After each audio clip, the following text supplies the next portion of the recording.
Yeah, and Glaive actually need wins now. I mean, this series went from, yeah, they can push a little bit further, but with those forfeits, if you want the second place seed, you need this win. So this draft is ever important. Let's get straight into it. Skarner, Ziggs both taken away. Glaive say both those champs are the problem, not just the Ziggs in my opinion. Also, they want to attack on the Skarner. Get that one out of here. Akali, we're not going into Ayayas. We're not going into Shroud. Get that BS out of here as well. Jin Zhao with the Crescent Guard can buy too much time. That one's taken off the board. Varus as well, taken away from AOE. Could be the lethality Varus that we were expecting, or the lethal tempo. Paxax incredibly good with those attack speed carries, as DJ referenced. And the Nocturne can be flex jungle, can be flex to a solo lane. Amazing engage. Basically, you don't need anything else to pair with it. You just click Paranoia, you go in.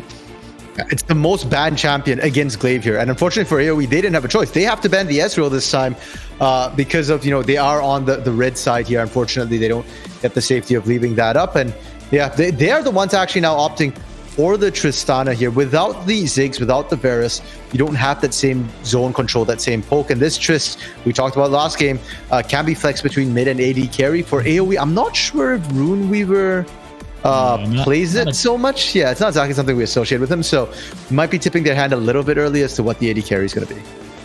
Yeah, Runeweaver, not one of the members of AOE that you really think about that consistent physical damage threat. Is really good at consistent magic damage threats, the Talia, the Rise, things like that, even the Orianna in the later stages. But instead, probably just going to be headed bot lane. The Halo Blades Braum combination is strong with any AD carry that you want to pair it with. Galio with Nocturne, though, could be massive, or please don't do that. Okay, thank you. It is the Galio. Galio, Nocturne, this is just as much as I do. Anyone watching knows this combo is as easy as bread and butter. You find the backline target, it's point and click. They're going to have a really hard time escaping. And on top of that, it's just having multiple globals is always super, super fun, in that you don't have a weak lane you can just exploit. Usually, you just punish the lane with the global because no one can reinforce them. Well, that's not true this time. There's a Nocturne, there's a Galio. If you try and gank the Galio, Nocturne will be there, and vice versa. Jinx now being picked up as well for Tupper. And I really like this to a certain extent because you're not necessarily trying to win the lane anymore. Tupper and Jado are not a duo that is picked to win the lane. They're picked to scale up very, very nicely and then take over. Jinx will do just that. And speaking of that consistent magic damage threat, Rise is going to be taken immediately here for AOE. The R3, an incredibly powerful selection. Not only do you get the last pick in phase 1, you also get bans in order to take away counters for your pick that you have just selected, plus the R4 for a little bit of extra safety as well. So Rise is going to be the selection here. I expect an AD carry on R4, but now it's time to pinch the pool here for AOE's AD carry and Paxax. Yeah, because that hasn't been picked up yet. There are quite a few champions. They've actually gone for the Lee Sin against Mel Scout here, and it's an interesting decision to pinch out the jungle instead. I think the thought here is that Mel Scout is sort of the early game enabler. Certainly last game on that Skarner got a lot of pressure early into the lanes as well, and if you can shut that down and then you allow your Nocturne time to scalp, hit that level 6, same with the Galio, and suddenly you have much more map mobility here. Okay, Lulu off the board as well. Just scared of the late game threat from the Lulu Jinx. Obviously very strong, a lot of safety as well. Let's see what AOE decide to grab here. Is it an AD carry? Do we see the Tristana going somewhere else? Probably not though. So maybe something like a jungle here would be good for AOE. Rise jungle is potential. I've seen it in solo queue. Not sure if you want to win games. That's the way to go. Sejuani is actually interesting. You don't have too many melee champions to pair with it. That really hints to me that we're getting some sort of melee top laner that could pair well with the Sejuani, but instead we just get the blind Sejuani. Now, question is, do we want that Nocturne jungle and with a Cho'Gath? The answer could definitely be yes, but this is really interesting stuff. Just a huge, huge front line for Glaive right now. Okay, and they're looking potentially for their mid lane here, or maybe the support, but I'm thinking mid lane. And you know what's been left open here in Necrox for Glaive? I'm not sure. Zoe. Yeah. And I mean, Zoe's really good into Rise as well. So I actually think a Zoe pickup right here would be perfect for them. It can stop a lot of the engages dead in Shack. I'm sad they went for the Victor. Okay, that's fine too. They want some team fight ability to actually deal with this engage from AOE. Yeah, also Zoe into Braum, right? You throw up the shield. The Paddle Star may not do any damage at all. Braum is one of the champions that does deal pretty well with the Zoe. You throw it in and out, call it what you want, but Victor always going to be a safe option, right? If you're not 100% confident in the pick, just go with the Victor. Set, that would be the melee champion. That does pair well with the Sejuani. That's great stuff. That 2v2 is just about unbeatable. And with the Nocturne then going jungle, the Cho'Gath going top, I'm not sure that Glaive have exactly what they want in this comp. AOE, again, I really like what they've drafted here. They've got the scaling in the mid lane for Rune Weaver. They've got the Tristana for the 2v2 and this top side strength. AOE, man, if they get this win, it could mean everything for them. Yeah, you know what? I really like AOE's draft in context of how they play here in Necrox, because it's very simplistic in a way. You're going in, you've got the set, and your set's not here for disengage. Your set is going to showstop into the backline. You've got the Sejuani, your Ryze is going to want to step up as well. Just everybody piles in together here. And if we learn anything from watching game one, and just anytime we've watched AOE God Squad, they're a team that likes to fight here. They drafted themselves a poke composition, and almost every time didn't poke, just went in, engaged on it. So, you know what? They're fine. They're good. Glaive, on the other hand, a much more flexible composition, and I think they'll be happy with what they did manage to get here. Nocturne in the jungle is not a bad matchup by any means, and certainly you want to avoid that Nocturne Ryze matchup in the mid lane here.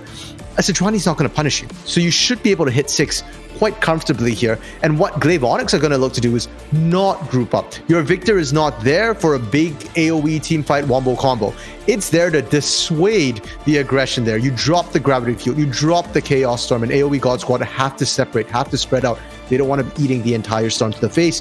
You've got the Cho'Gath for tankiness, and you're just buying time for this Jinx to shred their front line. I want to see, you know, Lord Dominic's Blade of the Ruined Kings. Whatever it takes to cut down those big tanky boys. And the backline, leave that to Nocturne. Leave that to McShootums. McShootums going to dive in and find the Tristana. That's pretty much all McShootums going to do, because everybody else is going to get pretty tanky. I'm not sure about a Blade of the Ruined King, Jinx. I don't know what kind of potions you've been drinking. Boris has been selling you some kind of crazy stuff, but instead, there's one item to respond to that tank shred that I think we could see for the second time. It was briefly purchased at the end of game one. Not sure there was too much analysis to go there. The new item, in the chains. Mel Scout could get that one. You bind it to Tuper, and automatically, not only do you have tenacity reduction, you do 30% less damage to whoever the item is purchased on. So Mel Scout would take incredible, a lot of time to kill, excuse me, if you are Tuper in that scenario. And if he's the one here on the front line, I think if you get that on Mel Scout, this could be an interesting struggle for Glaive. I'm not sure how you respond. It's just going to take more and more time for the Jinx to scale up. Puffles will be doing full damage at that point, but Tuper is going to take a while to get that initial reset off. Hey man, if we're talking about new items, Necrox, we gotta talk about the other one, Hullbreaker. No.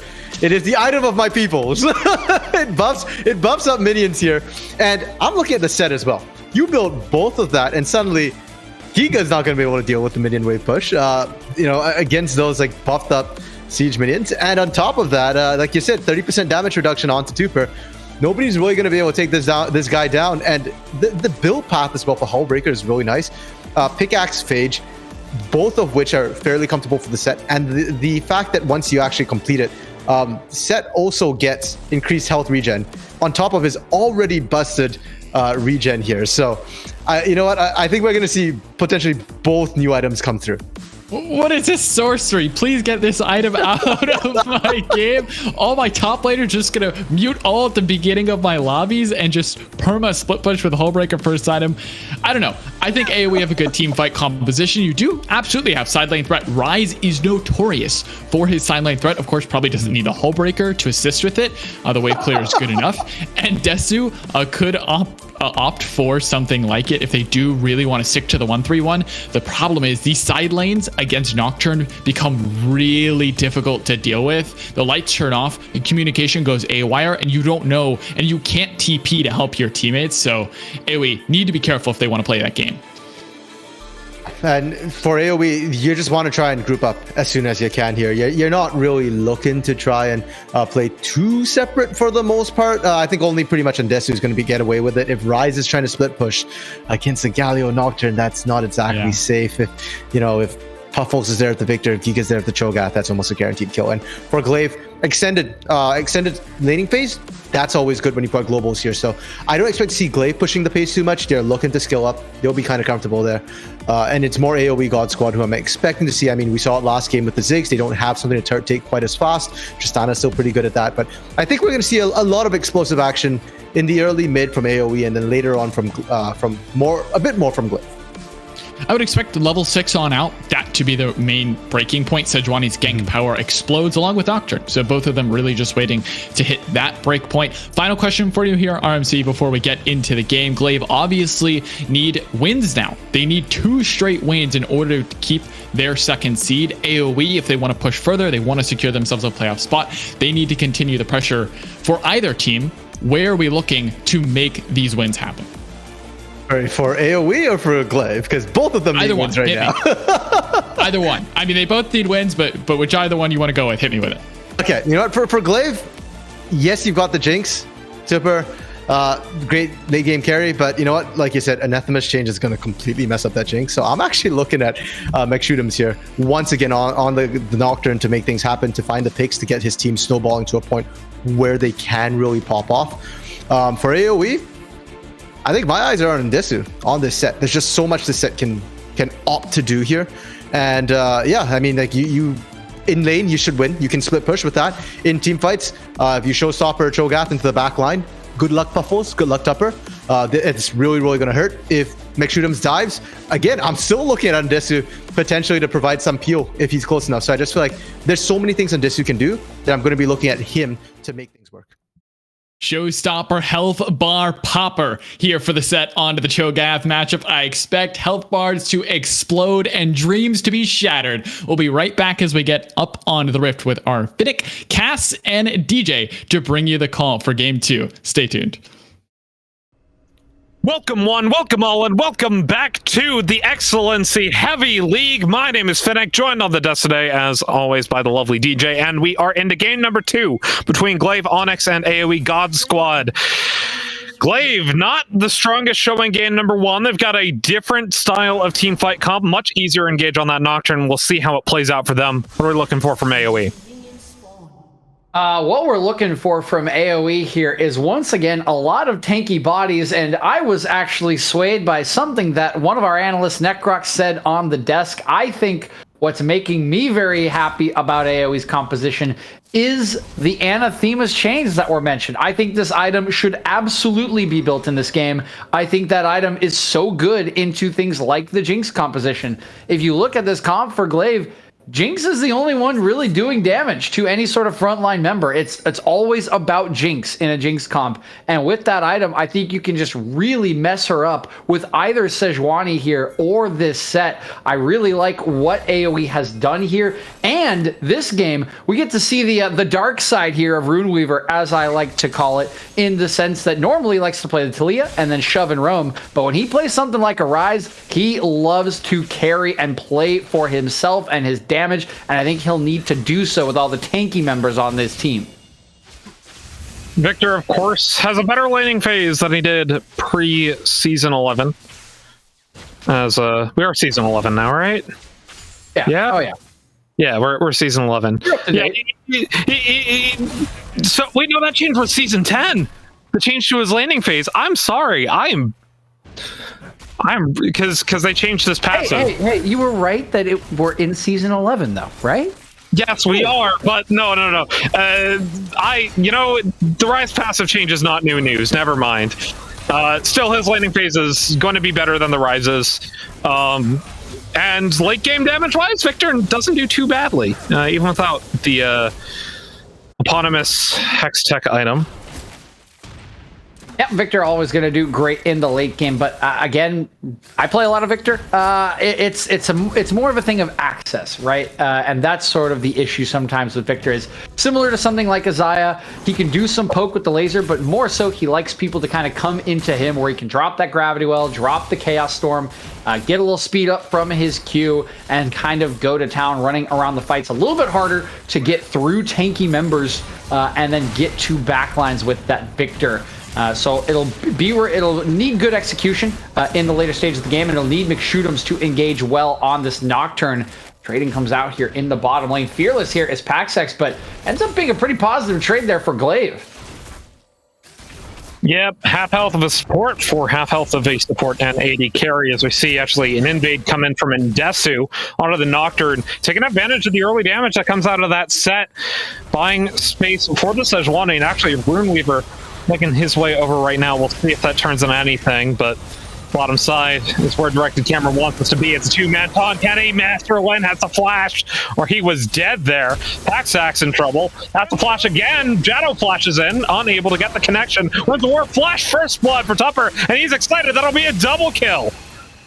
Wow, what a start here from Glaive. They drop game 1, but they come out flying here in the bottom lane for game 2. The Tuper picking up 2 kills there on this Jinx that we've talked so much about, worried that it's a single damage composition. Well, guess what? Now your damage is massively accelerated here, and the Tuper is always someone who has played for farming for team fights to get to item breakpoints. He is now very accelerated in this bottom lane with high range on this Jinx, and this is worrisome here if you are AOE.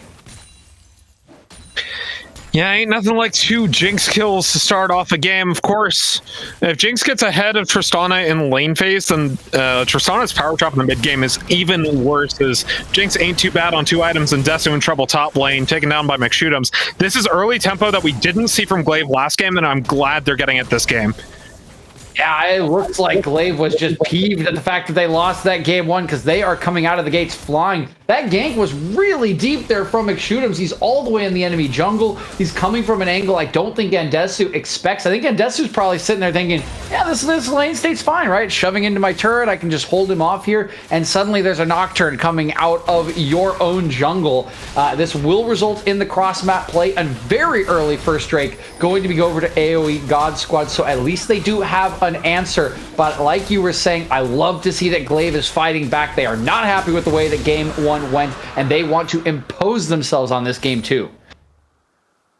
Of course, Mountain Dragon taking in an Ocean Drake, the next one, so we will either get an Infernal or another Cloud Soul. Tier stacking on Puffle's MIA. He's looking for his first item. Let's talk about break points. What are we looking at for both these teams? If we want to talk about fighting here, I think both these teams are probably, particularly Glaive, waiting for a little bit later. I would say 1 item power spikes here. Hold on, Mel Scout. Caught up by the enemy jungler and say, oh, there we go. Finally, flashing from Runeweaver. He's got a lot of damage coming in with the Q, but the follow-up comes in, and it's a double kill for McShootums. That looked to be a good turn from Runeweaver, but unfortunately, the fear came off in the nick of time.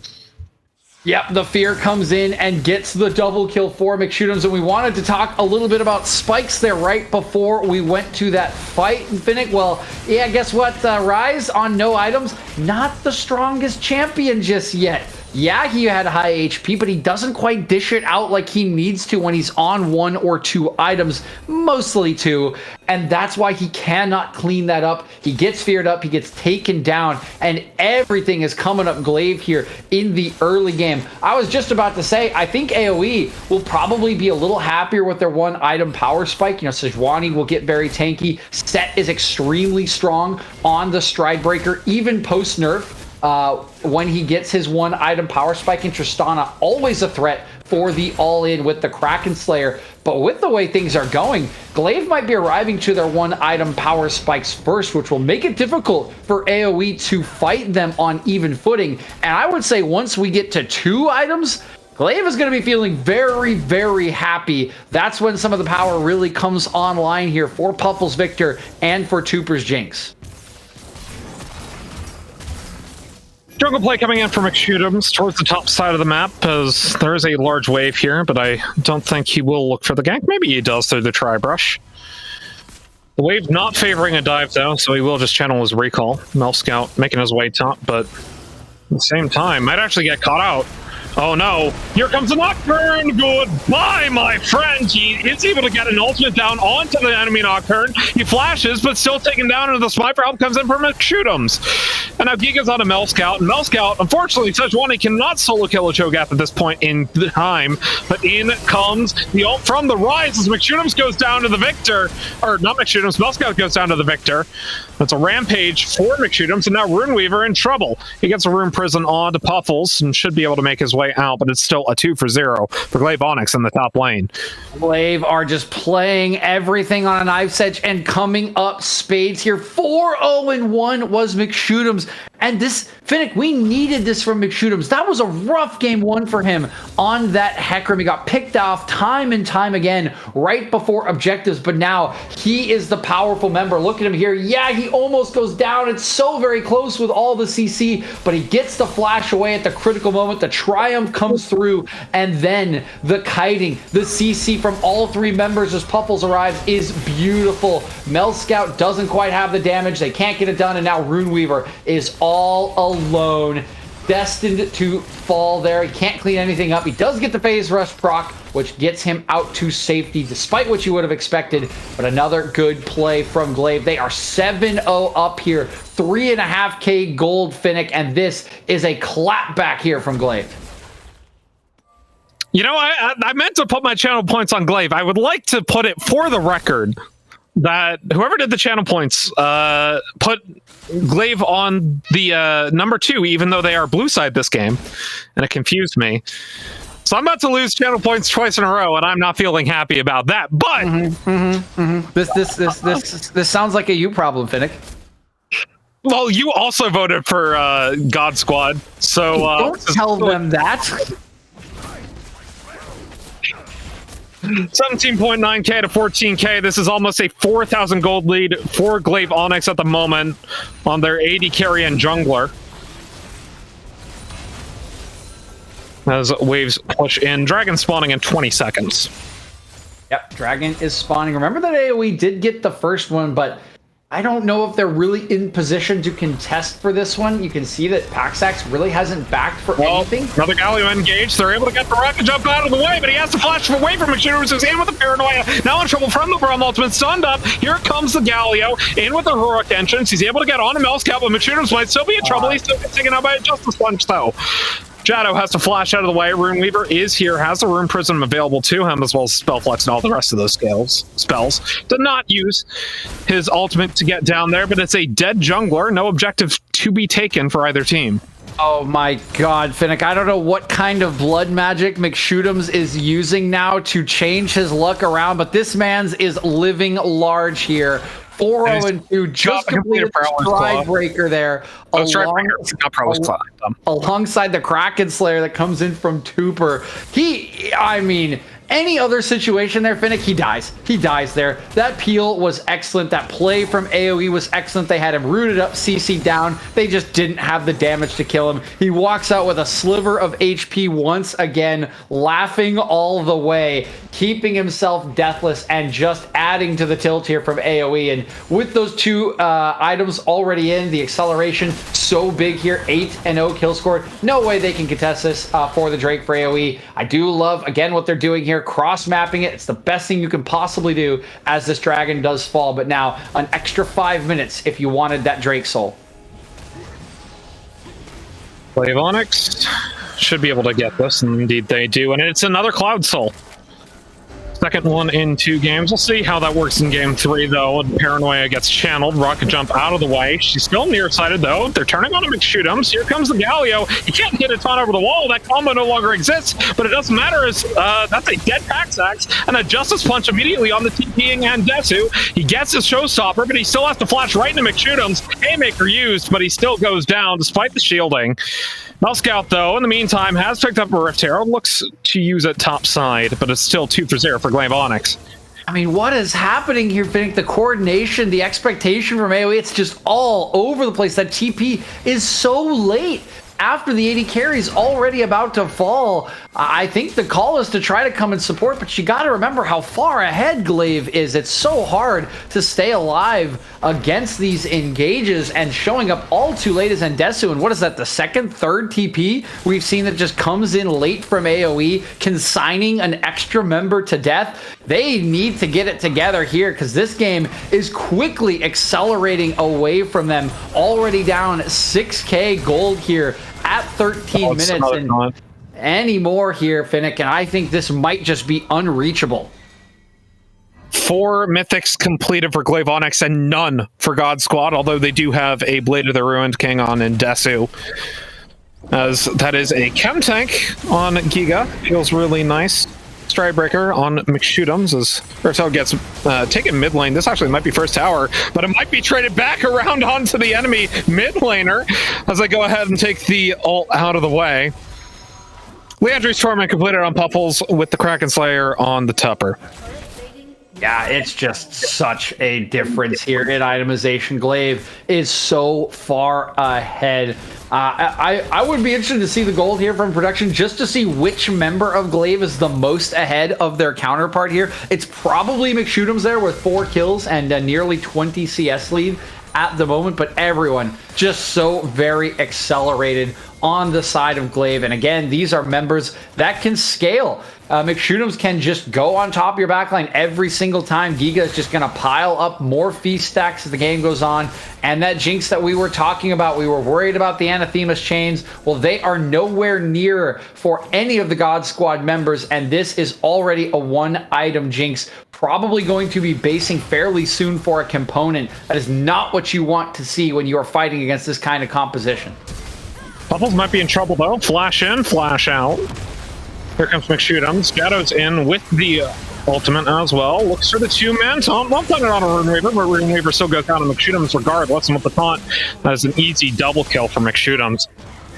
And utter domination for Glaive Onyx. And this is coming off of a member that looks kind of lost last game on the Hecarim. McShootums has turned this series around and turned his look around from game number 1 to game number 2.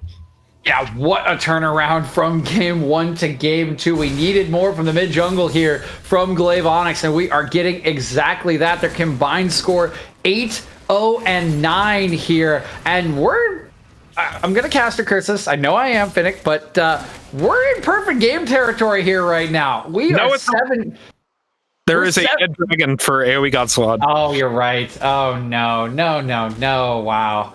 Okay. Man, that's so sad. That's so sad. You think Glaive Onyx are going to C9 God Squad? Come on, God Squad have some fight in them. Do they? It's 12-0 kill score right now.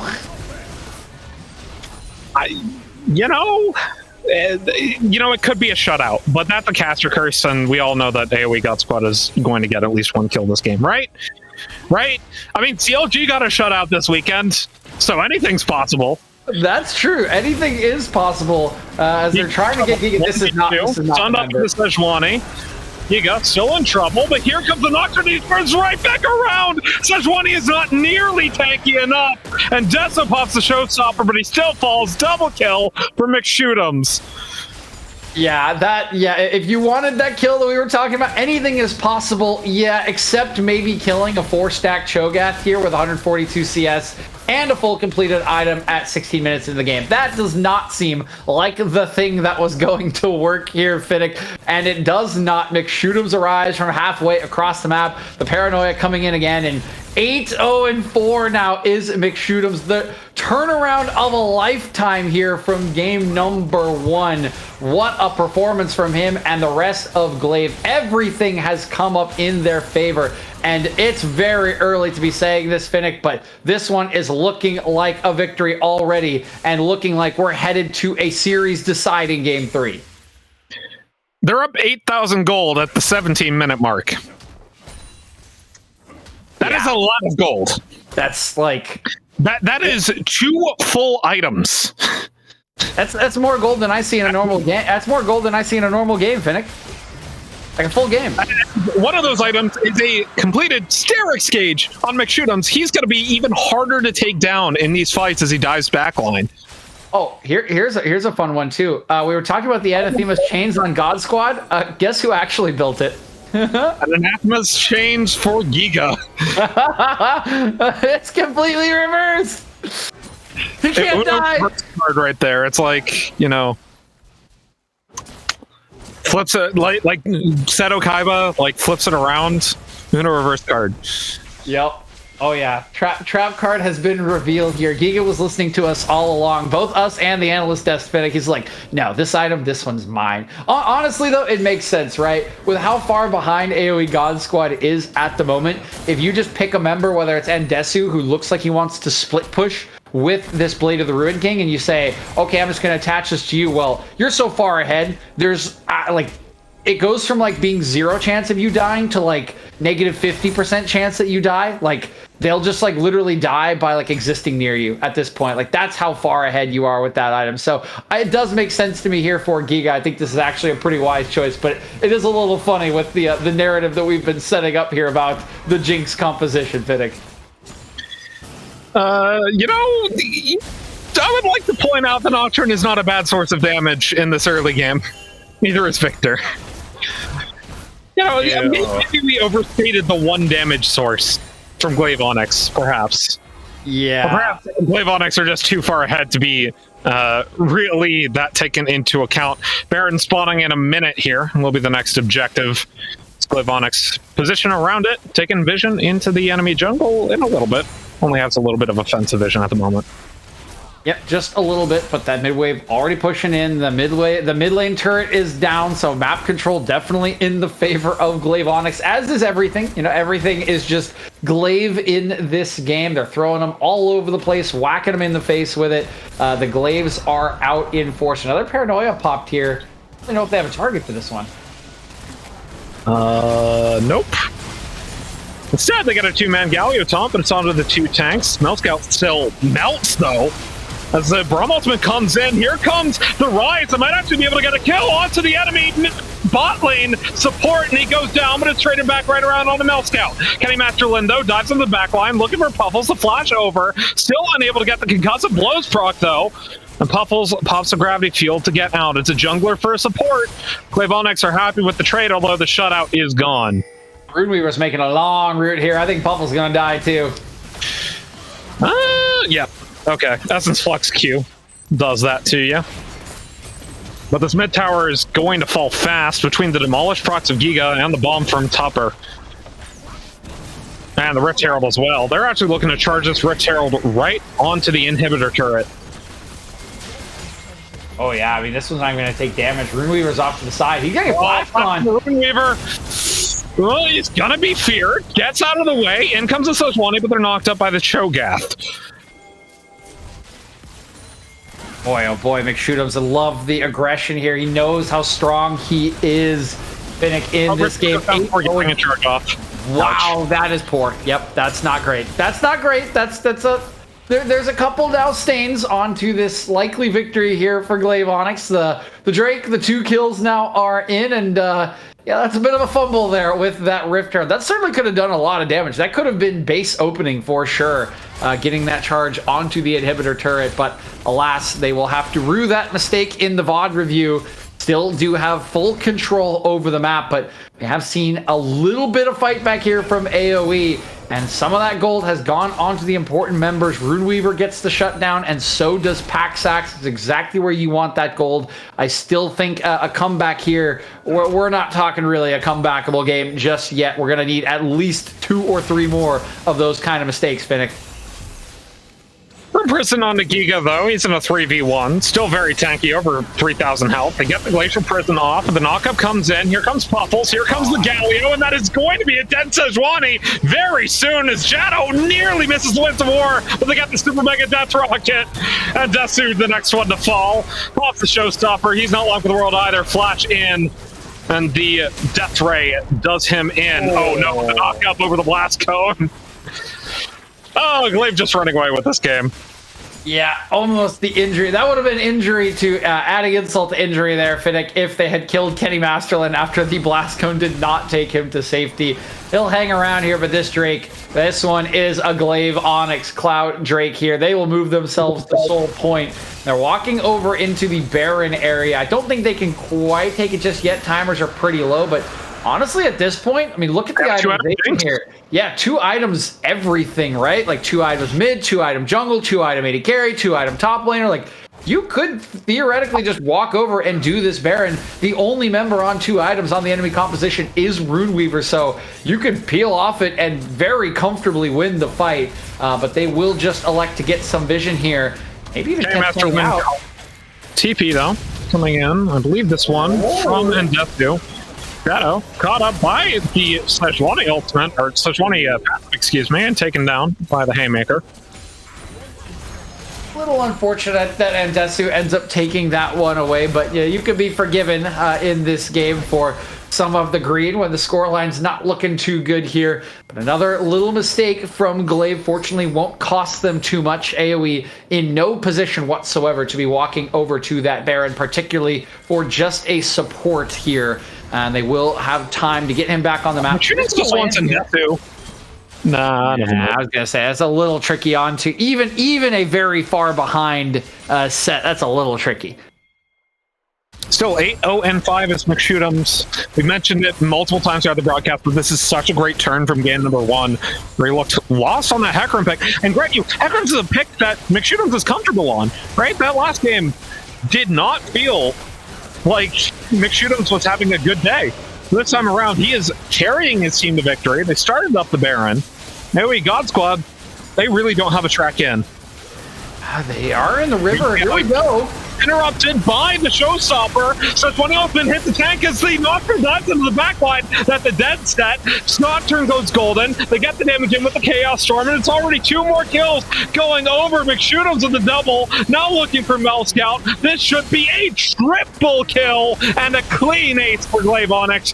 They push right into the mid lane here, not even looking at the Baron. Yeah, just way too far ahead. There's no tanky members to hold out for AOE. The Jinx, the Trooper, gets a reset, and it's all over. The Meat Grinder piles front to back, tears them all down, and now they are tearing down the structures here of AOE God Squad. And they should be able to end. The death timers are not there. We asked them to strike back, and they will. Glaive Onyx strike back in game number... No, actually, flash coming in from Kenny Masterland. They don't have the support. AOE God Squad, the respawns come in just in the nick of 9. They're behind the Trooper, but he has to flash out of the way. Hitbox? That isn't the end. I was going to make the end call there. I mean, it looked like it was the end, Finnick, but it's so early in the game. 25 minutes in, the timers just aren't quite there. No! Barely stays alive! And the Tupper gets the kill. He's excited. That's the Brum Ultimate, Glacial Fizzer, swing and a miss. Giga's here, looks for the knockup, finds it onto Endesu, and this will be an om-nom-nom, but he still gets the shielding just off in the nick of time. Super Mega Death Rocket hits the Tristana, face tanks out as McShootums. He does not care. He goes right on to AOE God Squad's base. Killing him. The backs are not there. And now it's just going to be the Tristana. They finally get Endesu in here. Flash in, showstopper. McShootums very greedy. His first death of the game as he tries to flash away. Puffles picks up that kill. In the mid lane, actually, onto the Sejuani. We're getting a little bit messy here, Finnick, at the end of this game, or at least nearing the end of the game. For the first time all game, it's McShootums making a bit of an overextension, thinking he had the power to take down that Nexus, and finally thinking wrong. Yeah, this is goodbye, Kenny. It's nice knowing you, buddy. It's gonna be a bit of a rough digestion there for Giga. I mean, he just eat a giant shield, but hey, you know, he can manage it. That's all. Realm Warp, though, used mid lane. This might be right into a trap, though. As Endesu, slowed up by the Jinx, they've got the damage coming in from these rockets as well. Endesu tries to look for the Tupper, but can't. Puffles picks up the kill with the Death Ray. And Glaive Onyx, once again, marching to victory. This one, I think, will stick. Yeah. They've got the Jinx here, and Glaive Onyx Had a rough game one, but they strike back in game number two. One more fight for the road. Got the two-man taunt from the Galio. Still going to be stunned up by the Sejuani. Goes down. Runeweaver picks up the kill. Now Giga on the Kenny Master, but they still pick up the kill on the Nexus. And Glaive Onyx win game number two. We've got our decisive game three to look forward to.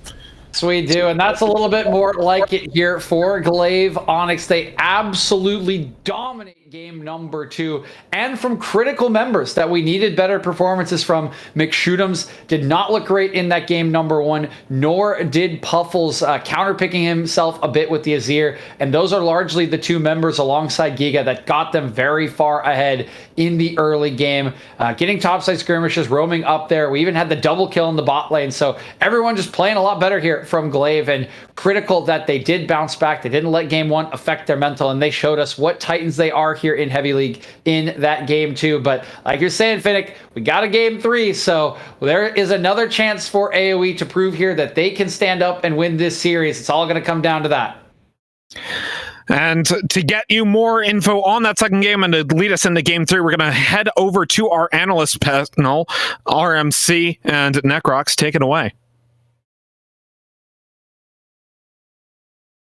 Thank you, Finnick, and a great job on the call for you guys after a sloppy game two, man. I think RMC and I were wrapping up our closing call maybe about 4 different times. Finally, Glaive, though, ended out after what was a chaotic game, but I mean, that's the second seed team. They got tired of losing. They didn't want to lose anymore. They know it matters, and they just kick AOE to the curb. Yeah, I mean, the fact that, okay, now we know why Nocturne was permabanned against Glaive, right? Like, you just can't let them get that. And that's really going to suck for AoE. McShootums was absolutely massive. But I do want to go back to that first double kill we saw in the game, right? First blood, second blood had nothing to do with McShootums. That was just straight up Tipper and Jado and Necrox. I love your reaction when it went down. When they got the double kill. Tuber and Jado don't play for lane. RMC, what are you talking about? Apparently I'm completely wrong, because that is actually pretty big. And we didn't get to touch on it too much in the game, but it allowed McShootums to focus solely on top mid. You didn't have to worry about that Jinx anymore. That was a one done and dusted lane there, and Runeweaver and Ndesu, they got the rough end of that Nocturne. Which is interesting, right? Because typically junglers like to play around their winning lanes, but Jado and Tuba were just shoving in on repeat in a lane that they might not normally have priority in, but because of the 2v2 error, jungle now is freed up to go top side, as you were saying, and yeah, just permanently in those lanes every single time the paranoia is off cooldown. He's headed there, and he's going to find a kill. The Set Cho'Gath matchup may have looked good in the beginning, but yeah, it wasn't no health bar popper. It was a dream maker and a worship taker, because that one, you need to pray that you don't have to face Giga's Cho'Gath again, because that one was massive towards the end of that game. Giga just took no damage. The rest of the team wiped away your squad. He even built the new item just to rub it in. Like, it wasn't his to build, and he built it anyway.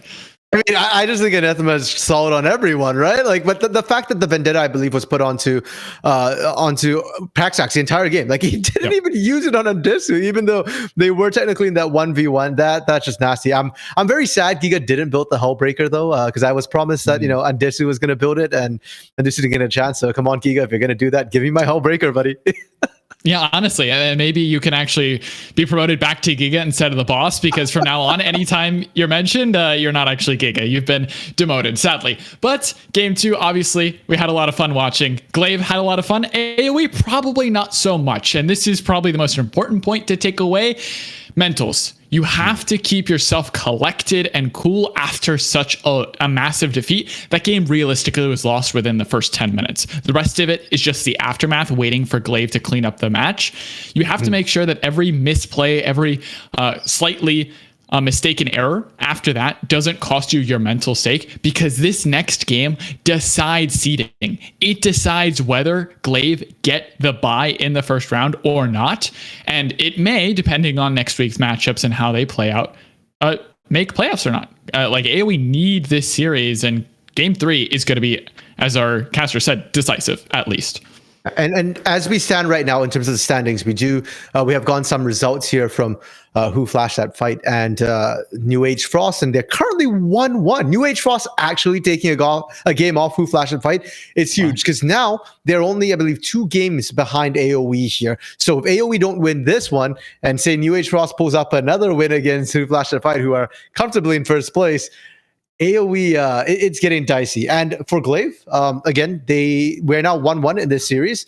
Glaive needs to get 2 wins tonight, or they fall from second place to third place because they lose the head-to-head with Lotus here. So this game 3 actually really matters for the teams. Glaive, they're going to be riding this huge momentum from a not quite perfect game, but a pretty dominant one. And AOE, they've got to bounce back. We've seen AOE bounce back before. They're a very swingy team. When they're hot, they're hot. When they're cold, it's a mess. But right now, we've had a little bit of both. I'm curious to see, what's going to happen now, whether they get whipped into shape. 100% though. I think one thing we can say with guaranteed certainty is Nocturne gets banned. Yeah, that one's out. McShoot'em's no longer on that champion. I don't think the Hecarim was really that big of a deal, but the Nocturne certainly, especially when ahead like that, or at least when your lanes are ahead and you can play off that state, it becomes so damn difficult to deal with. Not to mention, next week's matchups, AOE play who flashed that fight, and then Lotus play New Age Frost. So things are all intertwined. If you do need, of course, to make sure you know what's going on. If our visualization doesn't work out for you here, just go into the Discord, get those game codes and look at what's going on, and you can visualize for yourself how important these final games are. Because yes, that game 2 was a stomp and it was funny to witness. I can guarantee you AOE's having no funds in their communications right now. Things are down bad for them in comms, and they need to shape up for game 3, or they could be out of playoffs before they even realize. Draft, though, coming up here in just a minute as we get ready checks from our team's RMC. A couple changes, of course. Nocturne taken away, just like you said. And I want to see Pack Stacks back on a carry. Tristana can be that way, but I just want to see a little more late game agency. And we have to remember too that they picked the Tristana very, very early on. It was their first pick on Red 1 here. And there are so many other options. If we do look at what PAX has played this split, a lot of Varus, a lot of Ezreal, Sivir was potentially on the table as well. And granted, Sivir doesn't sound like a great pick into the likes of a Galio, a Nocturne, a Jinx. But if your whole team just goes for that dive composition, I think that's something that you can run. Probably would have run a little bit better with that set, with that Sejuani here. And that Rise pickup for Rune Weaver really didn't work out. I didn't hate the pick, but I do think that you might need to play a little bit differently here. If you have picks like that, you need to play around their power spikes rather than trying to force things early, especially when you're already behind. Exactly. Rise is notorious for having a strong win condition of himself, not necessarily of trying to punish certain mobility, certain agency on other champions. But instead, we're going into game 3, and this one is for all the marbles. I mean, sure, it might not be between the top 2 teams, but this matters so much for AOE. Again, not only for playoff stakes, but trying to push for a later bye if possible. AOE, though, going to ban away the Akali, and it's a blank ban for Glaive. I'm not sure if that is on purpose or not, but we'll keep you updated on the situation. I can't imagine you just blank ban for no reason there. Sadly, I have to cut you off. I do have word that we're getting a remake on the Draftful. It seems to be a little bit buggy, so we're going to remake that one, and we'll keep talking to you for now through what we expect to see in this game 3. And what I expect from Glaive is go back to comfort. And same thing from AOE. I think all these teams have played well on what they know, and that sets up for a really exciting final game. And I will say as well that I think the jungle pick is actually less important here than everything else that we saw coming through from Glaive Onyx, because everything that McShoot'ems did in the early game, like right until I think we hit about like 15 minutes, which was already like 12 kills at that point for Glaive Onyx, you can do the Hecarim. So you can ban out the Nocturne from Glaive McShoot'ems, and he can just pick up the Hecarim, right? It's everybody else I'm looking at. This Cho'Gath for Giga, which did so well. The Victor as well from Puffles here just felt so much stronger than that Azir that we saw. It had so much agency in the early game, and I think you pair that up. Sure, maybe you don't pop off quite as hard. Maybe we don't see Paxax and Kenny make that mistake and give up a double kill. But if you open up Puffles to start roaming with McShoot'ems, you can still get that very, very strong